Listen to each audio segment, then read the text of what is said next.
Hi friends, today we'll talk about how to fix or how to solve a blurry game on Stumble Guys. So now how to fix or how to solve Stumble Guys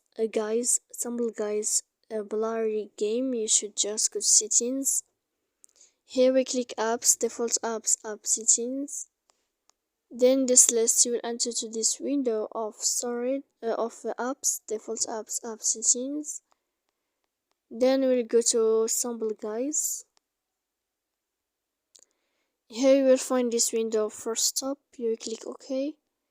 Then you will enter to storage. Here we click clear cache, but pay attention, don't click clear data because that can cause to you a lot of mistakes on your app. So please don't forget to support us by like and subscribe. See you next time.